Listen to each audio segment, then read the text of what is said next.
tu n'es rien dans ma vie, a dit Shaun avec un tel calme. On aurait cru qu'il parlait d'une chaise cassée, pas de la femme qui avait vécu à ses côtés pendant 4 ans. Je l'ai regardé droit dans les yeux. Pas de tremblement, pas de demande d'explication. Le lendemain, il a posé une pile de papiers sur la table, les papiers du divorce, déjà signés. Il a ajouté, léger comme l'air. J'ai besoin de poursuivre quelqu'un qui me correspond mieux. J'ai simplement opiné du chef. Je n'ai pas demandé de qui il s'agissait. Il me l'a dit quand même, comme s'il voulait que je comprenne le message plus vite. Vanessa, la nouvelle collègue jeune, vive, ambitieuse. J'ai ramassé les papiers, je les ai pliés et je les ai mis de côté. Pas de dispute, pas de supplication. Il y a eu un silence entre nous assez long pour que l'horloge au mur semble sonner plus fort à chaque tic-tac. Il attendait une réaction. Je ne lui en ai pas donné. S'il voulait partir, je lui ouvrirais la porte. C'est tout. Pour comprendre cela, il faut revenir au moment où les choses étaient encore calmes. À l'époque, je pensais encore que mon silence était quelque chose qu'il respectait, et non quelque chose qu'il méprisait. Je suis Mera Dalton, éditrice de livres, le genre de personne qui peut rester assise devant un ordinateur pendant des heures, trouvant de la joie à peaufiner une phrase sans avoir besoin que quiconque la félicite. Je ne me sens pas à ma place sous les projecteurs, et je ne me fonds pas dans les fêtes bondées où les gens lèvent leur verre juste pour s'impressionner mutuellement. Shaun était l'opposé. C'était un gars de la finance qui planifiait son parcours comme si la vie était une course avec des classements clairs. Il aimait les endroits brillants, les compliments et les gens qui savaient se tenir au centre. C'est exactement ce qui l'a attiré chez Vanessa, la nouvelle collègue. Elle avait le genre de sourire qui, selon lui, plairait à tout le monde. Je ne le blâmais pas, je ne le jugeais pas. Je voyais simplement clairement qu'il changeait de direction. Ce qu'il ne savait pas, c'est que j'ai grandi dans une famille qui aurait pu faire en sorte que beaucoup de gens me traitent très différemment. Mon père, Charles Dalton, est un homme d'affaires privé, le genre d'homme possédant des actifs dans plusieurs endroits, bien que personne n'en connaisse la liste complète. Il m'a appris que le silence est une forme de force, que la vraie valeur n'a pas besoin d'être exposée devant quiconque. J'ai gardé cette leçon même dans mon mariage. Je n'ai pas utilisé le nom Dalton. Je n'ai pas parlé de ma famille. Je voulais être vu pour ce que j'étais, pas pour ce que mon père possédait. Shaun n'a jamais posé beaucoup de questions. Peut-être pensait-il que j'étais ordinaire dans tous les sens du terme. Peut-être aimait-il avoir l'impression d'être celui qui domine. Je n'ai pas vérifié, je n'en avais pas besoin. Le mariage s'est refroidi de la même manière qu'un verre fêlé se refroidit. Pas de bruit de bris, juste de minuscules fractures apparaissant jour après jour. Il rentrait plus tard, partageait moins. Ses affaires prenaient lentement plus de place tandis que ma présence dans sa vie rétrécissait. Un soir, nous avons eu une petite réunion avec ses amis. Je n'aime pas les endroits bruyants, mais j'y suis allé parce qu'il voulait que je sois là. La fête avait lieu dans le nouvel appartement d'un collègue chic de cette manière subtile de frimer. Je me tenais près du petit bar et je me suis versé un verre d'eau. Shaun était avec son groupe en train de parler des gens qui ne méritent pas une place dans la catégorie supérieure. L'un de ses amis a demandé, à moitié en plaisantant, à moitié sérieusement, « Ta femme travaille dans l'édition, n'est-ce pas ? Ça a l'air trop doux. Ça ne correspond pas vraiment à quelqu'un qui grimpe les échelons comme toi. » Shaun ne m'a pas défendu. Il a juste eu un petit rire, acquiesçant sans dire un mot.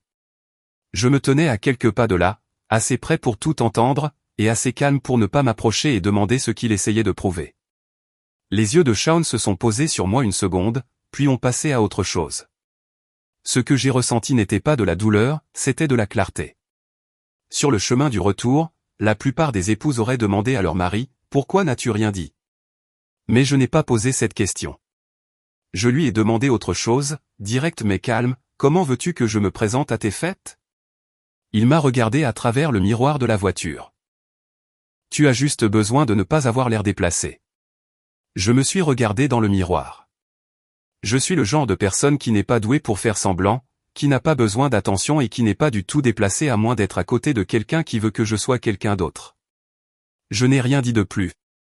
Je l'ai laissé écouter le son de son propre soupir remplissant la voiture. Cette histoire n'a pas commencé par une trahison. Elle a commencé par de petits signes, le froncement de sourcils quand je choisissais de rentrer tôt, le regard quand je ne participais pas aux blagues de ses amis, les compliments qu'il faisait à d'autres femmes juste devant moi. Tout cela était subtil mais tranchant, comme de petits couteaux traînés lentement sur une table en bois. Et à cette fête, j'ai su que Shaun m'avait mise dans une catégorie, pas assez remarquable, ne correspondant pas à l'image qu'il voulait construire, pas assez pour qu'il se sente fier d'en parler. Je n'ai rien dit ce soir-là. Mais ce fut le moment où il a commencé à montrer son manque de respect assez clairement pour qu'il n'y ait pas de retour en arrière. Après cette fête, Shaun est passé à un nouveau mode. Pas soudainement, mais graduellement. C'était assez clair pour que je voie qu'il ne me considérait plus comme faisant partie de son avenir. Un matin de week-end, il m'a regardé alors que j'éditais un manuscrit et a lancé une petite phrase, « Ne penses-tu pas que tu devrais viser quelque chose de plus grand ? La femme d'un homme qui réussit ne peut pas simplement passer son temps sur quelques pages comme ça. » Son ton était léger, mais l'attitude sous-jacente était assez vive pour que je la saisisse. J'ai posé mon stylo et je l'ai regardé une seconde. L'ambition n'est pas quelque chose que j'affiche. Une phrase simple, pas une réaction. Cela l'a fait froncer les sourcils comme s'il voulait que je discute pour avoir une raison d'en dire plus. Je ne lui ai pas donné cela. Après cela, des commentaires comme les siens sont devenus réguliers. Vanessa vient de proposer 3 projets d'affilée. Tu vois, c'est le genre de personne qui ira loin. Ou encore, tu vis trop simplement. Ça ne correspond pas au chemin sur lequel je suis. Il pensait que je ne remarquais pas à quel point il mentionnait souvent Vanessa. Je le remarquais. Je ne lui donnais simplement pas la réaction qu'il voulait. Certains soirs, Shaun planifiait nos 2 emplois du temps sans me demander. J'ai une réunion importante. Tu devrais venir pour que nous ayons l'air au complet. J'ai demandé, dois-je préparer quelque chose ? Il a répondu, évite simplement de rester silencieuse trop longtemps. Ce n'était pas une demande. C'était une critique enveloppée de politesse. Je l'ai entendu clairement. Lors de ces événements, je me tenais à côté de lui pendant qu'il se tenait à côté des gens qu'il voulait impressionner. Je ne parlais pas beaucoup parce que je ne dis pas des choses que je ne pense pas. Shaun voulait quelqu'un qui puisse l'aider à conquérir les gens. Ce n'est pas un rôle que je joue. Une fois, sa mère m'a invité à dîner. L'air était plus froid que la salade sur la table. Elle m'a regardé, puis a regardé Shaun, comme si elle se demandait pourquoi il n'avait pas encore fait un autre choix. La personnalité de Mera est un peu trop effacée, a-t-elle dit. Shaun ne m'a pas défendu. Il a juste haussé les épaules. Je lui ai dit ça aussi. Je l'ai entendu, je n'ai pas réagi. J'ai juste pris un autre morceau de pain et je l'ai posé doucement sur mon assiette. Les choses sont devenues plus claires quand Shaun a commencé à rentrer tard à répétition. Quand je lui demandais, il ne donnait que des réponses courtes, nouveau projet, tu ne comprendrais pas, je n'ai pas insisté. Je ne suis pas le genre de personne qui a besoin de creuser jusqu'à ce que tout ait un sens. Mais j'observe, et si vous observez assez longtemps, vous commencez à voir les failles que quelqu'un essaie de cacher. Un soir, il a laissé son téléphone sur la table. Un message est apparu, as-tu déjà repensé à cette nuit ? Vanessa. D'autres messages ont suivi, comme s'ils avaient l'habitude de se parler après les heures de bureau. Je n'ai pas déverrouillé le téléphone. Je n'ai pas fait défiler les messages. J'ai juste regardé l'écran s'allumer et s'éteindre. 2 secondes. Assez pour savoir. Assez pour ne plus avoir besoin de rien d'autre. Le lendemain après-midi, Shaun est rentré avec un regard étrangement soulagé, comme s'il avait pris une décision qui allait illuminer sa vie. Il s'est assis, m'a regardé rincer un verre et a dit calmement, « Mera, ne penses-tu pas que nous allons dans des directions différentes ?» Je me suis essuyé les mains. Dis-le, tout simplement. Il a pris une inspiration. Je veux quelque chose de mieux pour l'avenir. Vanessa et moi correspondons. Elle est ambitieuse. Elle me comprend. Je n'ai pas répondu. Il a continué comme s'il voulait rejeter la faute sur moi. Tu as de bonnes qualités, mais tu es trop silencieuse. J'ai besoin de quelqu'un de différent. J'ai posé la serviette sur la table. As-tu pris ta décision ? Il m'a regardé plus longtemps que d'habitude. Oui. Pas un soupçon d'hésitation. Ce soir-là, j'ai ouvert son ordinateur portable pour transférer un document qu'il m'avait demandé. Dans son dossier de téléchargement, j'ai vu un fichier PDF, un modèle d'invitation de mariage, un design inachevé.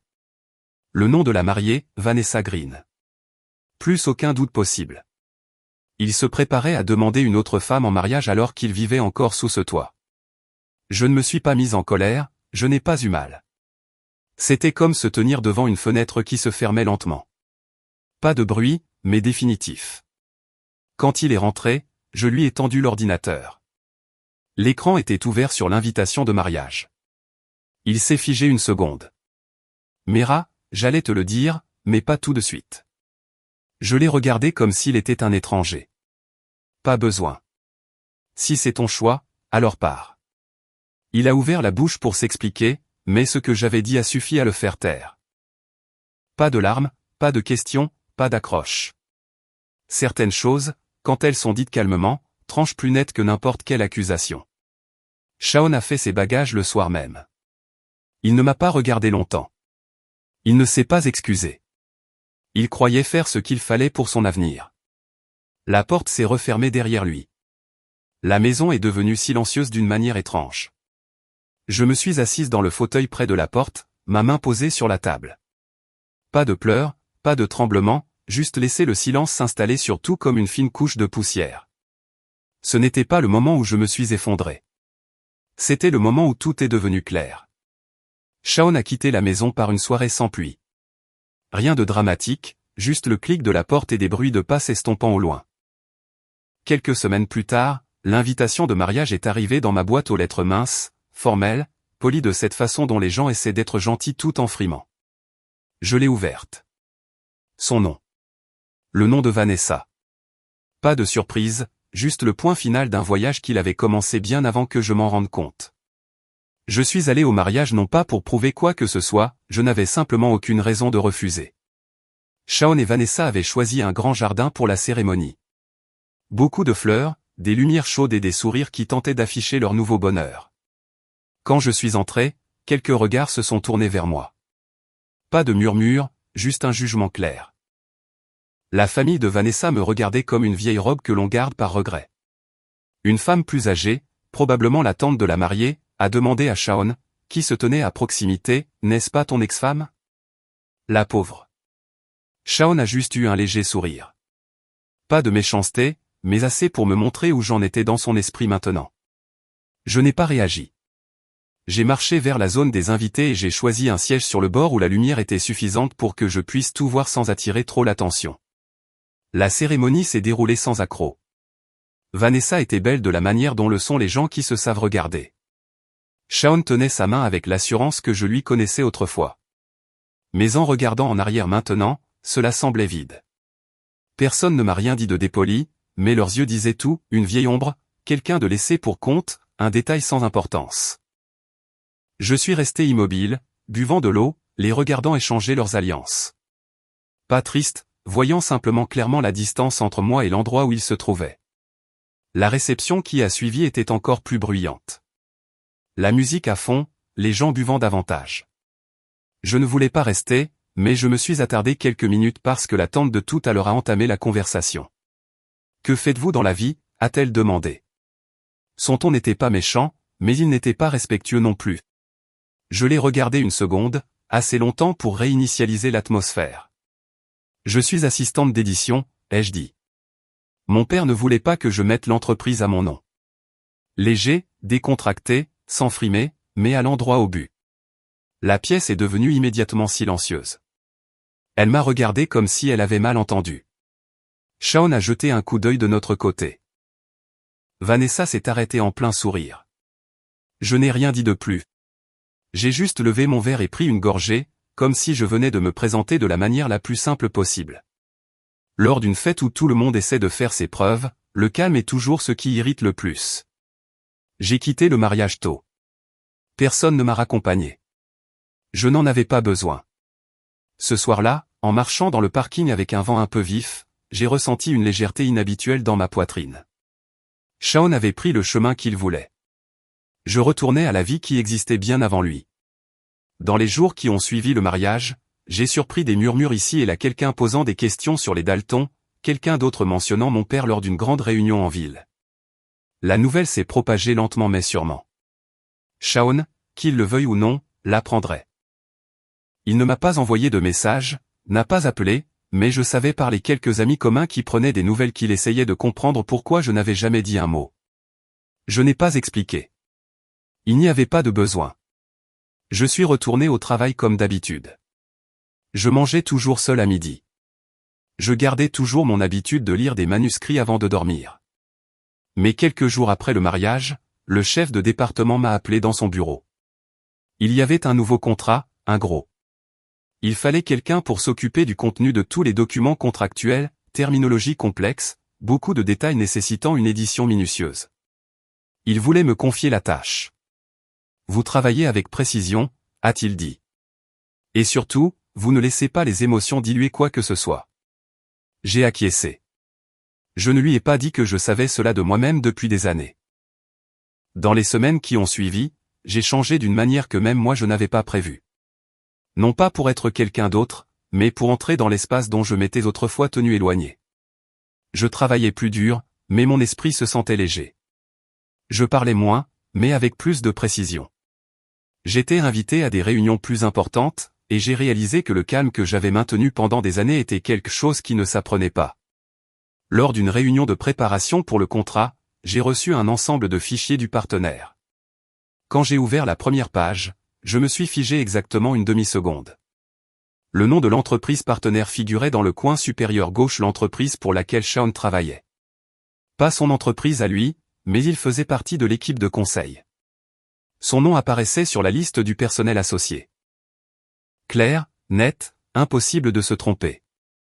J'ai regardé ce nom comme on regarde quelque chose de jadis familier qui n'est plus que de la donnée.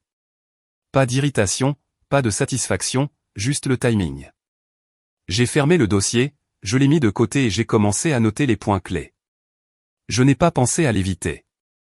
Il n'y avait aucune raison de le faire. C'était mon travail. Si l'univers avait arrangé sa présence dans ce contrat, alors tout ce que j'avais à faire était d'être prête non pas pour une vengeance, mais pour maintenir mes standards. J'ai passé toute la soirée à revoir les documents, marquant chaque petite erreur, corrigeant chaque phrase maladroite, signalant chaque point nécessitant une clarification. Ma méthode n'avait pas changé. C'était la même qu'elle avait toujours été. La seule différence était que cette fois, je savais que la personne à l'autre bout verrait ma signature et qu'il comprendrait enfin ce qu'il n'avait jamais eu la patience de voir à l'époque, je n'ai jamais été en dessous de lui. J'ai juste choisi de rester discrète. J'ai terminé le dernier ensemble de documents, j'ai posé mon stylo et j'ai réalisé une vérité toute simple, je n'avais pas besoin de laisser quelqu'un derrière moi pour avancer. Je n'avais pas besoin de poursuivre qui que ce soit pour grandir. J'avais juste besoin de continuer à marcher sur mon propre chemin. Quant à Shaun, il le verrait de lui-même le moment venu. La réunion importante a eu lieu un lundi matin. La salle de conférence du 15e étage était lumineuse, la longue table couverte de documents. Je suis arrivé quelques minutes en avance pour revoir le brouillon une dernière fois. Tout était en place. Je sentais que la journée serait longue mais pas pesante. Alors que je levais les yeux, la porte s'est ouverte. L'équipe partenaire est entrée. Le manager a brièvement présenté les participants. J'étais en train de prendre des notes quand j'ai entendu un bruit de pas familier, légèrement précipité, légèrement tendu. Shaun. Il se tenait dans l'encadrement de la porte, fixant l'assemblée comme s'il voyait un reflet de lui-même dans un endroit où il ne s'y attendait pas. Dans le premier instant, son visage est devenu complètement blanc. Pas de la colère, pas du plaisir, juste un silence stupéfait. Je suis resté assise, les mains sur les documents. Pas de sourire, pas d'évitement. Le chef de projet m'a présenté, voici Mera Dalton, responsable de tout le contenu et de la révision juridique des documents. Une présentation simple, mais suffisante pour effacer l'image de « l'épouse effacée » que Shaun avait en tête. Il m'a regardé comme s'il voyait quelqu'un de familier clairement pour la première fois. J'ai juste incliné la tête légèrement. « Bonjour. » Ma voix était calme, comme si je saluais un collègue lointain. Vanessa est entrée derrière Shaun. Ses yeux se sont agrandis quand elle m'a vu occuper le siège clé. Son dos s'est redressé légèrement, comme si elle essayait de s'accrocher à un lambeau de confiance avant que la réalité ne la frappe. La réunion a commencé. J'ai passé en revue chaque point des documents. Ma voix était stable, claire et directe. Chaque fois que quelqu'un posait une question, je répondais avec exactement les données nécessaires.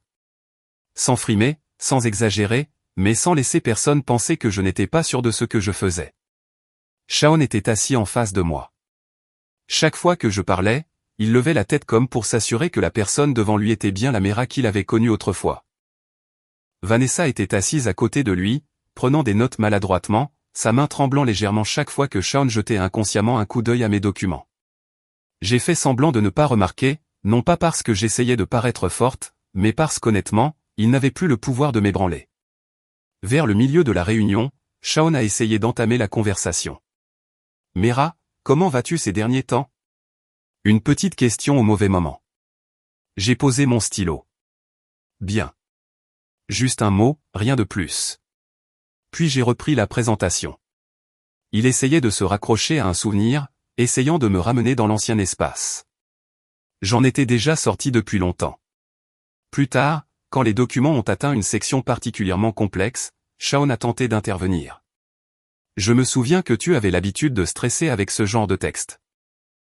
J'ai levé les yeux brièvement, le regardant une seconde. Non, ai-je dit, je lis simplement plus attentivement que la plupart des gens. Puis je suis retourné à la réunion. La réponse simple l'a déstabilisé. Pas tranchante d'une manière insultante, tranchante de la manière dont la vérité indéniable coupe. Vanessa a regardé Shaun un regard rapide, mais suffisant pour voir qu'elle comprenait que la position entre nous n'était plus celle de l'ancienne contre la nouvelle. C'était quelqu'un qui sait ce qu'il fait contre quelqu'un qui ne réalise toujours pas ce qu'il a perdu. Quand la réunion est passée à la section pour l'approbation finale du contenu, un membre du personnel partenaire est venu de mon côté, me tendant un stylo et les documents. « Mademoiselle Dalton, nous avons besoin de votre signature ici. » L'appel a résonné clairement dans la salle, bon et pas fort, mais assez puissant pour balayer chaque illusion que Shaun n'avait jamais eue sur moi. Il s'est figé. Vanessa a reculé légèrement, comme si elle ne voulait pas se tenir à côté de la vérité qui venait d'être révélée. J'ai pris le stylo et j'ai signé exactement là où il fallait. Pas de sourire narquois, pas de regard vers Shaun pour jauger sa réaction. Je n'en avais pas besoin. Quand vous êtes à votre juste place, la confirmation de personne d'autre n'est nécessaire. La réunion s'est terminée sans encombre. Les deux parties se sont serrées la main et ont échangé les calendriers. J'ai rassemblé mes documents dans mon sac et j'allais partir quand Shaun s'est avancé vers moi. Vanessa restait derrière lui, sans intervenir. « Mera » a-t-il dit. Sa voix était plus basse que d'habitude. « Je ne m'attendais pas à te voir ici. Je ne m'attendais pas à te voir non plus. » Mon ton était direct, calme, sans sous-entendu.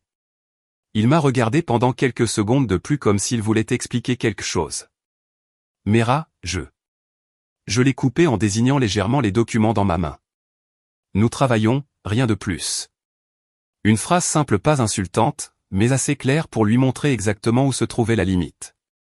Vanessa a observé l'échange et a subtilement décalé son corps sur le côté, comme si elle essayait d'éviter d'être emportée par le moment. Je n'ai pas regardé en arrière. Je suis sorti, mais pas régulier et léger, comme si je venais de traverser un couloir familier. Ce n'était pas la confrontation que tant de gens s'attendraient à ce que je craigne. Shaun est resté là où il était, sans me suivre. Je savais qu'il était en train d'assembler les pièces du puzzle dans sa tête. Pourquoi m'appelait-on Mademoiselle Dalton? Pourquoi étais-je assise à un poste qu'il n'aurait jamais cru que je puisse atteindre? Quel genre de personne étais-je devenu après qu'il soit parti? Il avait cru autrefois que je n'étais pas assez pour le chemin qu'il voulait emprunter. Aujourd'hui, il voyait clairement l'opposé. Je n'ai pas monté de niveau, après l'avoir perdu, je suis simplement revenu à la position qui avait toujours été la mienne.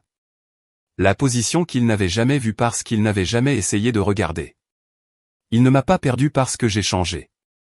Il m'a perdu parce qu'il a choisi de fermer les yeux sur la vraie valeur de la personne qui se tenait à ses côtés. Cette vérité n'avait pas besoin que je la dise. Pas besoin que je la prouve. Elle se tenait d'elle-même au milieu de la salle de conférence, brillante comme les lumières du plafond.